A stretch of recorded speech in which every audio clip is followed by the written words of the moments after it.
नमस्कार। आज हम फिर शहर की तमाम खबरों के साथ और तमाम राजनीतिक उथल पुथल के साथ आपके पास फिर पहुंचे हैं। खबरें भी हैं, राजनीति की जानकारी भी है। 3-4 दिनों से बड़ी उथल पुथल के बाद आज थोड़ी राजनीतिक ठंडक है, पर खबरें आज गर्म हैं। खबरों में कोई दिक्कत, ठंड भरपूर है। ठंड का तापमान एक साथ धड़ाक से 6 डिग्री नीचे आ गया। ये भी एक बड़ा गजब हो गया है कि एकदम शीतलहर चलने लगी और वापस जो लोग सोच रहे थे कि ठंड से कब निजात मिलेगी, उन्होंने वापस अपने कपड़े निकाल लिए। तो अब शेखर जी, सबसे पहले अग्निबाण की बात कर लेते हैं। अग्निबाण की खबरों में आज हम बात कर लेते हैं तो वही हालत है कि विज्ञापनों में अपराधियों के फोटो छपना बंद नहीं हो पा रहे हैं। आज भी राकेश कुशवाहा का विज्ञापन छपे हैं पहलवान के, और पहलवान के उसमें भी कुछ अपराधियों के फोटो जले हुए हैं। पुलिस को आजकल तलाश नहीं करना पड़ता, पता लग जाता कौन किसका समर्थक है। ये पुलिस वालों का भी कहना है कि आजकल विज्ञापनों में हम तलाश कर लेते हैं कि कौन कहाँ पर मौजूद रहेगा। इसके अलावा हम खबरों की बात कर लेते हैं। तो अग्निबाण की खबरों में जो महत्वपूर्ण खबरें, एक तो ये है कि ट्रैफिक के बीच में जारी रहेगा पलासिया पुल से को चौड़ा करने का काम। इसके अलावा आरटीओ में नंबरों की नई सीरीज खुल गई है। जिनको अच्छे नंबर लेना हो वो अपना आवेदन कर सकते हैं। पर शेखर जी, क्या रहेगा, मतलब ये क्या, इसको मतलब रोड भी चलेगा और पुल भी बनेगा, दोनों चीजें होगी? हाँ, बड़ा आश्चर्य लग रहा है मुझे जिस तरीके की ये खबर आई है आज अग्निबाण में कि इंडस्ट्री हाउस को जो पलासिया से जोड़ने वाला जो पुल है, इस सड़क पर ट्रैफिक का दिन भर जाम लगा रहता है। ऐसा नहीं है कि पीक आवर की बात करें, दोपहर के वक्त भी इस पे जाम है।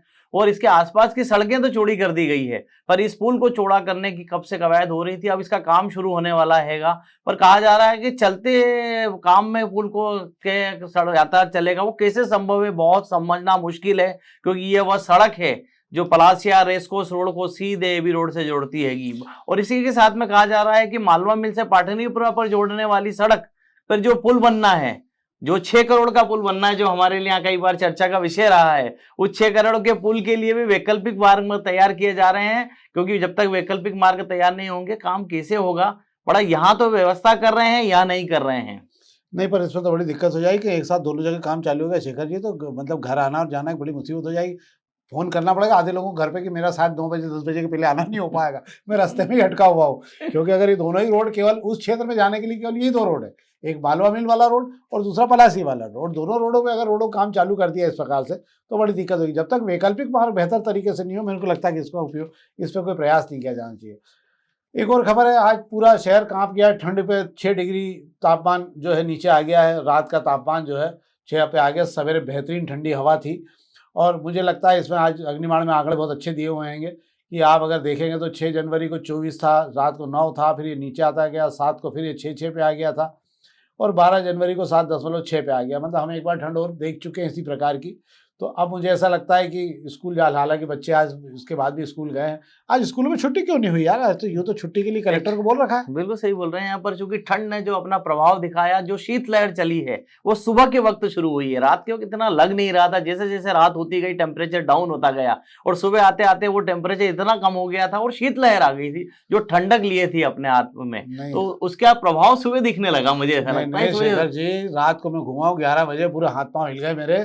तो ये लोग तो कार में घूमते हैं शायद, जब तक सरकारी दफ्तर बंद हो चुके होते हैं और सरकारी जो फीडबैक देने वाले लोग होते हैं वो घरों में दुबक चुके होते हैं। हाँ, इसलिए पता नहीं लग पाया होगा। नहीं तो ये अच्छा, अपन तो स्कूटर पे घूमे ना, इसलिए अपने को पता लग गया। इन लोगों को तो क्या, जब तक ठंड दरवाजे नहीं आएगी जब तक पता नहीं लगता ना। शासन तो शासन ही होता है यार, इसमें तो कोई मत नहीं है दो। अच्छा, और क्या है, बस आज इंदौर से कुंभ शुरू हो गया। बड़ी तादाद में लोग पहुंच रहे हैं जिन लोगों को जाना है। आज 144 साल बाद ये शुभ कुंभ स्नान है। आज के दिन शायद 80 लाख से ज़्यादा लोग स्नान कर चुके हैं और मुझे लगता है कल मकर संक्रांति, 1 करोड़ से ज़्यादा लोग कल वहाँ पहुँचेंगे और स्नान करेंगे। ये हमारा पुण्य स्थल है जो प्रयागराज में, और उसको लेकर बड़ी तैयारियां की गई है। और आपको आश्चर्य होगा कि इस महाकुंभ में भी 2.5 लाख करोड़ से ज़्यादा का कारोबार होगा। बड़ी बड़ी कंपनियां उतरी हैं वहाँ पे अपनी मार्केटिंग के लिए। और ये भी एक बड़ी बात है कि अगर 2.5 लाख करोड़ का कारोबार होगा तो ज़बरदस्त टैक्स भी मिलेगा राज्य सरकारों को और एक अच्छा खासा पैसा भी बाजार में आएगा जो खर्च होगा लोगों से। इसके अलावा आज बाजार जो है 60-100 में लुढ़क गया है। शेयर बाजार बड़ा नीचे चला जा रहा है, एक के पीछे एक होता हुआ। शेयर बाजार की हालत बहुत खराब होती जा रही है। हाँ, ये खबर अच्छी है, इसमें बाकी पढ़ देता हूँ, बाकी तो कुछ खबरें नहीं। जीतू पटवारी बोले कि 100 बस भरकर ले आओ, मैं मऊ में पैसा वो देंगे। 100 बसों का पैसा है उनके पास में। चलो, इस तो हम राजनीति में चर्चा कर लेंगे, पर अपन एक चर्चा कर लेते हैं शेखर जी। एक तो आज ये भिक्षुकों को फिर सम्मानित किया है यार, ये क्या है? ये तेजी से चल रहा है भिक्षुक मुक्त अभियान में, फिर 1000 के चेक। सूचना देने वालों को 1-1 हजार रुपए के चेक तैयार हैं कलेक्टर ऑफिस में। बताते जाइए और सूचना पर चेक लेते जाइए। बस तो ठीक है, अगर हफ्ते भर में 15 भिखारी पकड़ लिए तो 15,000 रुपये महीने का आदमी तो बन ही सकते हैं, अपन चाहे कुछ भी हो जाए। ये अब आपको देखना होगा। हालांकि आजकल भिखारी भी सतर्क हो गए, वो भी चोरी छुपे बड़े तरीके से पैसे मांगते हैं। एक और खबर ये थी, स्वच्छता सर्वेक्षण को लेकर इस बार इंदौर रहेगा गोल्ड क्लब कैटेगरी में। क्या है शेखर जी गोल्ड क्लब का मामला? ये इंदौर लगातार स्वच्छता में नंबर 1 आ रहा है, 7 बार से नंबर 1 है, 8वीं बार के लिए फिर वही कोशिश हो रही है। इसलिए स्वच्छ मंत्रालय ने इस बार तय किया है कि स्वच्छता सर्वे में निरस्ता नहीं आए। जो दूसरे 4000 शहर हैं जो स्वच्छता की दौड़ में थे, 1 बार रहे पीछे, 2 बार रहे, 3 बार रहे, 7-7 बार पीछे रह गए, तो उनमें वो उत्साह खत्म हो रहा था। इसलिए स्वच्छ भारत मंत्रालय ने एक तय किया है कि पिछले 3 से 4 सालों से जो शहर नंबर 1, 2, 3 आ रहे हैं, उनके बीच में अब 4000 शहरों का मुकाबला नहीं होगा। अब उन्हें गोल्डन कैटेगरी में अलग रख दिया गया है, तो इनके लिए अलग मुकाबला रखा है होगा। अच्छा, तो ये मतलब ये फर्स्ट सेकंड थर्ड में नहीं आएंगे, गोल्ड कैटेगरी में आएंगे। ये गोल्ड कैटेगरी में इनको फर्स्ट सेकंड थर्ड के बाद, हालांकि मुकाबला कड़ा हो गया है, क्योंकि अब इनका मुकाबला उन टॉप शहरों से बचा है जो इनके मुकाबले में खड़े हैं। हाँ, अब ये कुल मिला के मुझे ऐसा लगता है शायद अब ये पूरा मामला 22 कैरेट सोने और 24 कैरेट में बदल गया है। तो अब ये जो 100 टन खरा होगा वही अब बाहर निकल पाएगा। अच्छा, मुझे लगता है और भी कस देना चाहिए ताकि थोड़ा बहुत कचरा जो इधर दिख रहा है वो भी दिखना बंद हो जाए। चलिए प्रभात किरण की खबरों की बात कर लेते हैं। प्रभात किरण भी आज पूरा महाकुंभ से स्नान किया हुआ अखबार है पूरा, तो ऊपर से लेकर नीचे तक। और इसके अलावा अगर हम बात कर लेते हैं अंदर, तो हाँ, ये कल गोपाल मंदिर में शादी हो गई है और मंजूरी देने वाले कह रहे हैं कि नोटिस देंगे। क्या है शेखर जी पूरा मामला यार? ये मतलब ये तो बड़ा गजब हो गया यार कि वो तो शादी करके मजे लेके चला गया, तो जिसको अपने उसने तो रिकॉर्ड लिखा लिया कि गोपाल मंदिर में शादी हुई थी मेरी, पर अब बाकी लोगों को क्या होगा इन लोगों का? मुझे ऐसा लगता है कि जिसने शादी की वहां उसका कोई दोष नहीं है। उसका दोष इसलिए नहीं है कि उसने अर्जी लगाई कि मुझे मेरे बच्चों की शादी मंदिर में भगवान के सामने करनी है ना। ऐसे कैसे अफसर हैं हमारे यहाँ के जिन्होंने मंजूरी दे दी। और बड़ा सवाल यह आया मंजूरी देने के बाद में जब तलाश की जाने लगी कि किसकी चूक से हुआ, तो मंजूरी देने वाला अफसर कहते हैं कि जिसने शादी की उनकी चूक से हुआ, बड़े अफसर कहते हैं कि पता कराते हैं कि किसकी चूक हुई। हालांकि इसके अंदर दिन में कार्रवाई हो गई, सवाल उठे, उसके बाद में माफी अफसर विनोद राठौर को हटा दिया गया है संभाग आयुक्त ने। और इस पर बड़ी दिलचस्प बात यह भी है भाई साहब कि गोपी कृष्ण नेमा ही एकमात्र ऐसे नेता है इंदौर शहर के जिन्होंने इस पे आवाज उठाई। हाँ, और उन्होंने कहा, बाइक को चिट्ठी लिखी है कि आज जब करोड़ों रुपए खर्च करके आपने गोपाल मंदिर को संवारा और वहां के किराएदारों को यह कह के हटा दिया कि आपके रहने से मंदिर सुरक्षित नहीं है, आप हट जाइए। जब किराए कमाना था तो उनको क्यों हटाया गया? क्यों इतने लोगों को बेरोजगार किया गया? हाँ, मतलब तर्क तो बिल्कुल तर्कसंगत बात है कि बिल्कुल बराबर बात है। गोपी नेमा जब बोलते हैं तर्कसंगत ही बोलते हैं। पर एक और बात मुझे जानना थी यार कि जब ये मतलब भगवान को भी जानकारी, भगवान बेचारे बैठे रहेगा, उनको क्या उनके सामने सब माल सूद के चलेगा और बेचारे बैठे रहेगा वहां पे? ये तो बड़ा गलत होता है यार, ऐसा होना नहीं चाहिए। पर ऐसे मामलों पे एक पॉलिसी बन जाना चाहिए ताकि भविष्य में इस प्रकार की गलती ना हो, क्योंकि ये बड़ी मुश्किल से इन मंदिरों को खड़ा किया गया, नए सीरीज बनाए गए हैं।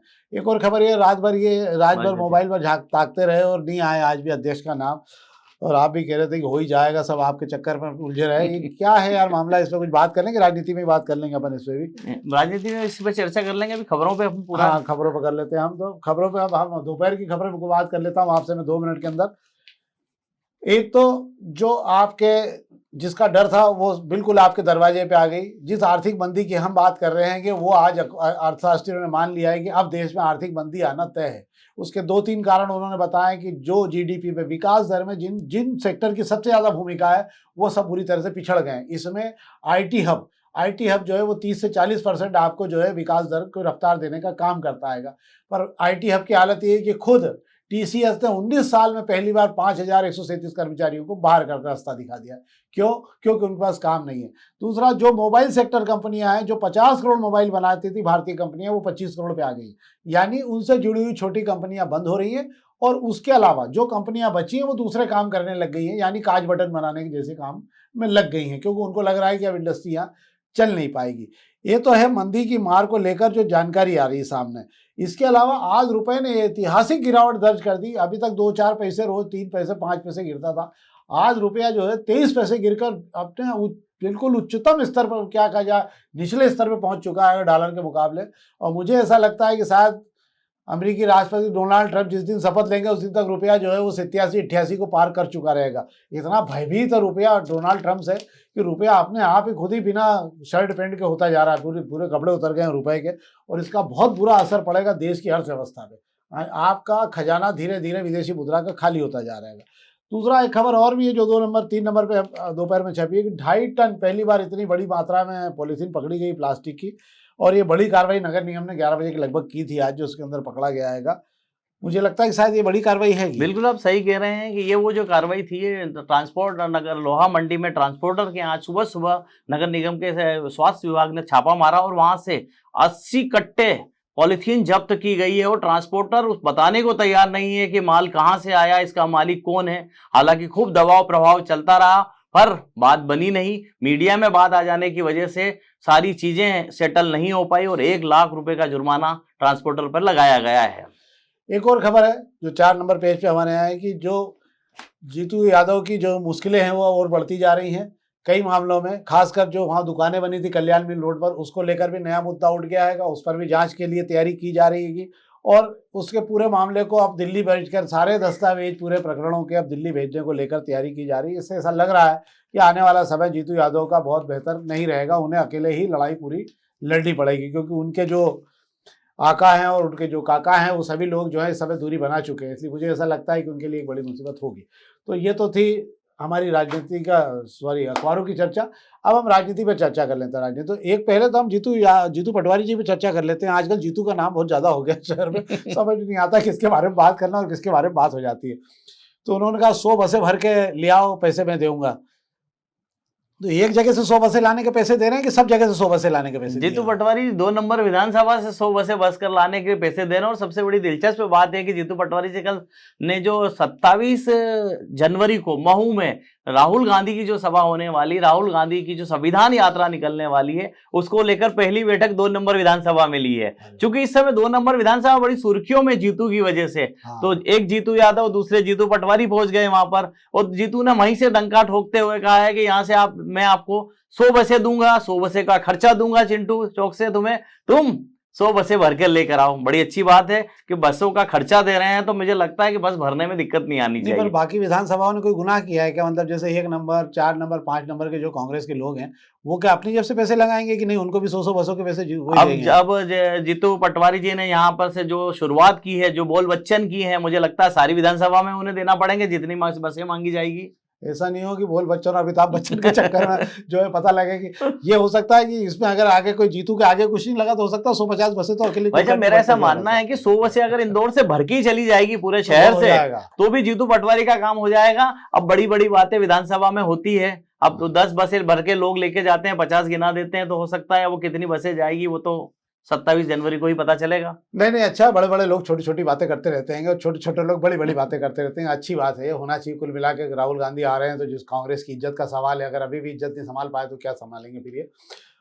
अब दूसरी चर्चा हम करना चाहते थे भाजपा नगर अध्यक्ष को लेकर, और उसमें भी अभी तक मोबाइल आए नहीं है और घंटी बजी नहीं है लोगों के, और रात को व्हाट्सएप देखते रहे, खोल खोल के पूछते रहे। अब क्या स्थिति लग रही, कुछ होगा कि बस ठीक है? अब कल रात को सर्दी बढ़ने के साथ में हमने एक चीज नोटिस करी कि भोपाल और उज्जैन और विदिशा, भोपाल नहीं उज्जैन और विदिशा के जिला अध्यक्ष का लिफाफा खोल दिया गया। और ये लिफाफा खोलते ही इंदौर की मौसम में गर्माहट आ गई। खासकर सियासी नेताओं, जो सियासत करने वाले लोग हैं, उनको रात को बड़ी बेचैनी होने लगी। उनको कंबल जो थी उसमें गर्मी लगने लग गई और वे कंबल हटा के सिर्फ मोबाइल में लगे रहे कि इंदौर में कब नाम आ रहा है, कब नाम आ रहा है। इसके चक्कर में देर रात तक सो नहीं पाए बेचारे।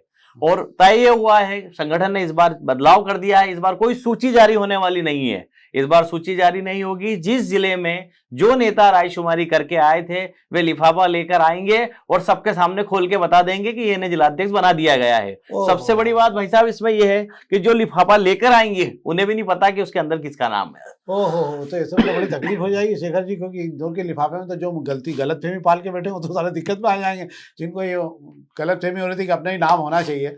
पर जो भी हो, मुझे ऐसा लगता है कि इतना आसान भी नहीं होगा। और इंदौर का नेतृत्व, मुझे लगता है कि जो मुझे ऐसा लग रहा है, जो मैं पुराने अनुभव देख रहा हूँ, कि जब तक प्रदेश अध्यक्ष का निराकरण नहीं हो जाएगा, जब तक इंदौर, भोपाल, जबलपुर, ग्वालियर के अध्यक्षों का निराकरण होने की कोई संभावना नहीं है। और जिन लोगों को ये लग रहा है कि वो सबसे ताकतवर समूह में शामिल हैं, वो अपने लोगों को स्थापित कर लेंगे, वे सब संकट में है। इस बार जो भी फैसला होना है वो बड़ा ही आश्चर्यजनक होगा। बिल्कुल सही बोल रहे हैं आप भाई साहब। इसमें मैं ऐड करना चाहूंगा कि पिछले 4 दिनों में बीजेपी नगर अध्यक्ष 1 to 4 तक पहुंच गया है। पहले दिन टीनू जैन नंबर 1 चले, उसके बाद में बबलू शर्मा नंबर 1 पर आ गए, फिर सुमित मिश्रा नंबर 1 पर आ गए और कल रात तक मुकेश राजावत नंबर 1 पर थे। इस तरह नगर अध्यक्ष का जो खेल है 1 2 का 4 तक पहुंच गया आएगा। हाँ 1 2 का 4 और 4 2 का 8 भी होगा इसमें। मुझे ऐसा लगता है कि गाने की लाइनें आप सुनते रहे। ये तो थी हमारी राजनीतिक चर्चा, और हम फिर आपसे आग्रह करेंगे, आप लोगों का जो प्रतिसाद और जो हमको मिल रहा है कार्यक्रम को, हम उसके बहुत दिल से आभारी हैं। हम फिर आपसे आग्रह करेंगे, हम आपको बेहतर तरीके से बेहतर कार्यक्रम बना के देना चाहते हैं। कृपा करके अधिक से अधिक लोगों तक इस कार्यक्रम को पहुंचाएं और अधिक से अधिक लाइक करें। बहुत बहुत धन्यवाद।